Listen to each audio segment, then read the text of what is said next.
tarde a todas e todos. Hoje, nessa data, antes de tratar especificamente do objeto de hoje, né, que é a LDO, eu gostaria muito de fazer uma menção que 5 anos atrás, exatamente dia 21 de junho, né, ontem, fez 5 anos exatamente, a Lei de Fomento à Periferia foi aprovada nessa casa, né, e tempo depois foi levada à sanção. E essa lei, como os senhores colegas sabem, alguns estavam aqui e aprovaram essa PL, ela visa recursos financeiros específicos, né, da Secretaria de Cultura, especificamente para produtores culturais da periferia, que fazem arte na periferia, desenvolvem seus trabalhos nesses territórios. Eu tenho muita alegria de celebrar esse aniversário de 5 anos, aqui, da posição que eu estou hoje como vereadora, porque há 5 anos atrás eu estava aqui também nessa casa, mas eu estava ali na galeria da plenária, como uma militante do movimento cultural das periferias. Eu lutei muito para essa lei ser aprovada e eu celebrei essa lei com os meus companheiros de luta hoje. E como vereadora eu sigo na luta pelos direitos da população preta e periférica para fruir os bens da cidade, né, que a gente ajuda a construir e ajuda a manter todos os dias.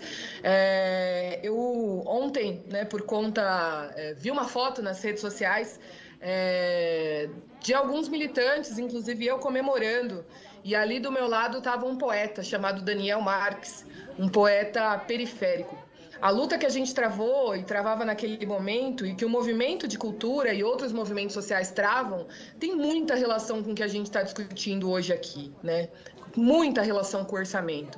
Eu gostaria de fazer alguns apontamentos a respeito, né, da proposta do LDO, mas não apenas a LDO, e sim também as demais peças orçamentárias e trâmites orçamentários durante todo o nosso exercício, né? Até o ano passado, a minha caminhada era como nessa foto que eu vi, junto com a militância política dos movimentos sociais, dos coletivos de quebrada, na luta por direito, e o que a minha experiência de mais de décadas nesse lugar pode dizer, e a experiência de vários outros militantes de território, é que tem alguma coisa muito, mas muito errada no modo como o poder público, vem tratando as finanças públicas em relação à sociedade civil. Do lado de lá, junto com a população, junto com os meus parceiros na luta política, a gente sempre questionou a distribuição de recursos na cidade. E os critérios para dizer quais problemas são prioritários para receber os recursos, quais são as regiões da cidade que são prioritárias entre os problemas prioritários, a gente empiricamente sempre foi capaz, assim, de ver que existe um problema muito grande de distributividade na cidade. É muito escancarado que áreas centrais gozam de mais infraestrutura pública, gozam de mais equipamentos, de sistema de mobilidade, e agora, mesmo durante a pandemia, a gente pôde ver que regiões que concentraram maior taxa de vacinação durante a pandemia são as regiões diametralmente opostas às regiões em que a gente tem mais casos da doença. E isso não se dá porque ninguém furou a fila, não se dá porque teve algum problema de desonestidade das pessoas que fizeram a vacinação, mas se dá por conta dos modelos de política pública que a gente assume aqui. E quais são os critérios que a gente leva em relação quando a gente faz essas políticas públicas. O problema é que quando a gente tenta compreender o que ocorre no poder público, para ter tanto desequilíbrio, a gente nunca consegue. Para nós, a distribuição orçamentária na cidade sempre foi uma muralha, talvez uma das muralhas mais altas, a mais espessa, quilométrica, intransponível. E apesar de tudo isso, a gente conseguiu aprovar uma lei para garantir orçamento para trabalhadores da cultura da periferia.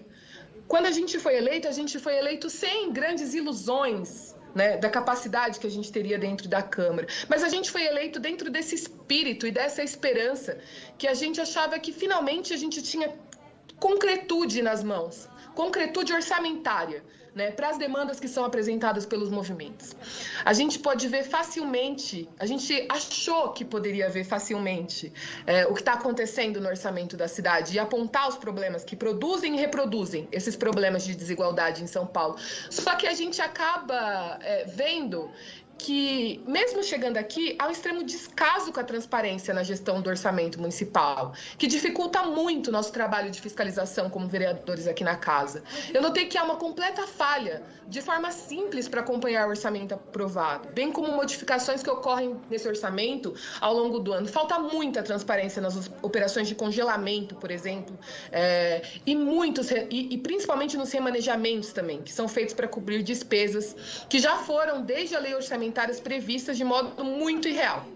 E, nesse sentido, para a gente, a efetivação do princípio da publicidade, como enunciado no artigo 4 do projeto da LDO, mas, para isso, a gente precisa estabelecer mecanismos concretos para efetivar esse princípio, né? Para que ele não seja uma letra morta ali no Diário Oficial. Eu quero, inclusive, hoje de manhã, eu já fiz isso na nossa Comissão de Finanças, parabenizar o trabalho do vereador Isaac Félix, pelo substitutivo, pelo acréscimo, né, no artigo 4º, ampliando o processo de participação na produção da LDO, só que eu entendo que a gente precisa avançar muito mais e garantir a participação efetiva e também a transparência, não apenas no momento da elaboração da norma, mas durante toda a sua execução. O sistema financeiro orçamentário da administração pública é muito técnico, muito complexo, né?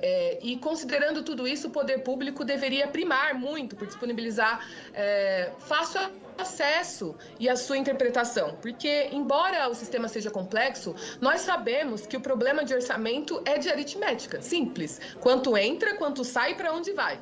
E a gente precisa apenas que essa fórmula seja expressa de maneira clara, para que toda a população, e não apenas os tecnocratas, compreendam. E há muitos modos de fazer essa facilitação, a gente basta vontade nossa. E essa será uma das lutas que a gente vai levar adiante aqui nessa casa. A gente está muito em acordo com alguns artigos, como o artigo 3, de que medidas de transparência devem se pautar nas diretrizes de política municipal da linguagem simples.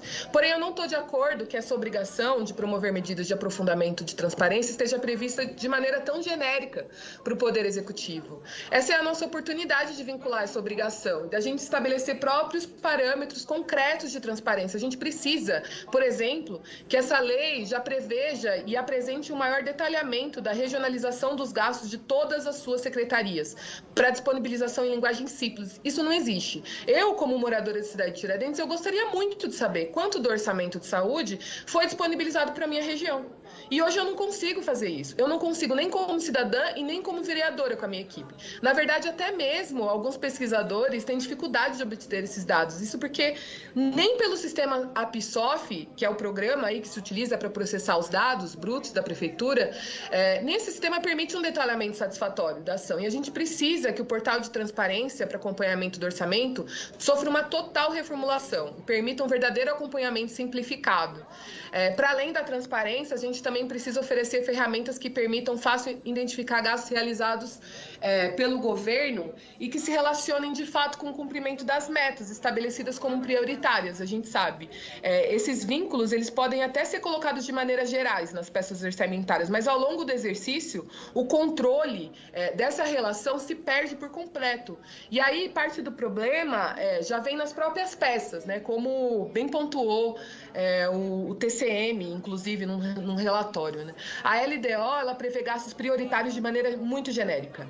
Há metas e prioridades e o valor para o gasto com elas, mas não há nenhuma unidade de medida ou quantidade que permita fazer uma aferição depois da concretização daquela meta. E a gente precisa de indicativos e que esses indicativos estabeleçam vínculos reais com os princípios do artigo 3º do projeto, de modo que permita que eles, de fato, serão cumpridos e não vão ser só frases decorativas. A gente precisa de que esses mecanismos permitam a população acompanhar esse cumprimento ao longo da execução do orçamento. Esses mecanismos, eles precisam, inclusive, facilitar o acesso de nós, vereadores, à execução orçamentária ao longo do exercício, para que a gente garanta que o orçamento que a gente vota tenha uma execução mais fiel possível, o que não acontece em muitos casos. A gente quer garantir que a distribuição dos recursos dessa cidade seja justa e que a enorme população preta, periférica de São Paulo, que todos os dias entrega a sua vida para construir a riqueza dessa cidade, também possa usufruir dessa riqueza. E a gente quer que esse controle possa ser feito por todo cidadão que queira fazer. Existem algumas políticas que eu considero muito importantes de serem feitas. A gente, já falei aqui, a gente concorda com algumas prioridades acrescidas. O artigo 6º, pelo relator também, pois são todos problemas que, de fato, merecem uma absoluta priorização, né, do município. Só que a gente gostaria de falar de outras duas, principalmente, né? Primeiro, uma política expressa de combate ao genocídio da juventude negra. Essa preocupação já está no próprio artigo 3º, porque ela se coloca que o princípio de justiça social implica assegurar execução do orçamento, entre outros pontos, combatendo a vulnerabilidade da juventude negra em São Paulo. Nesse momento, como eu já falei, a Covid já tem alguns estudos mostrando que a população negra é a mais vitimizada. E como vimos algumas tristes situações de São Paulo no Brasil, a violência de Estado também contra jovens negros continua. Concluindo, vereador. Dessa forma... Tô indo para a conclusão. Dessa forma, seria imprescindível também a gente priorizar esse tipo de política aqui na LDO. E para terminar, em relação à prioridade estabelecida no inciso 5, de dotação de recurso emergencial para a cultura, a gente já falou hoje também na Comissão de Cultura, né, que a gente gostaria de enfatizar que a Secretaria de Cultura já tem uma PL aprovada que fala sobre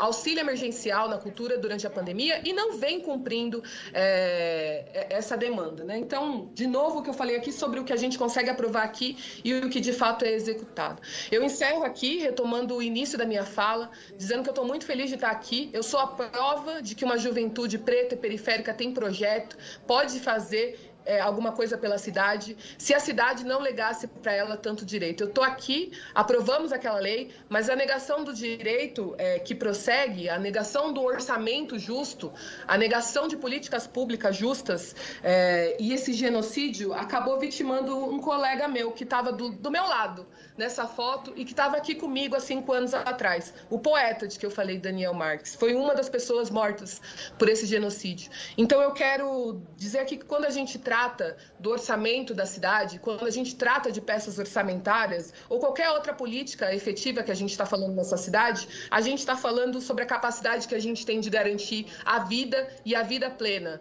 da população dessa cidade, da nossa juventude e de todos que ajudam a construí-la e mantê-la como ela deveria ser. É isso.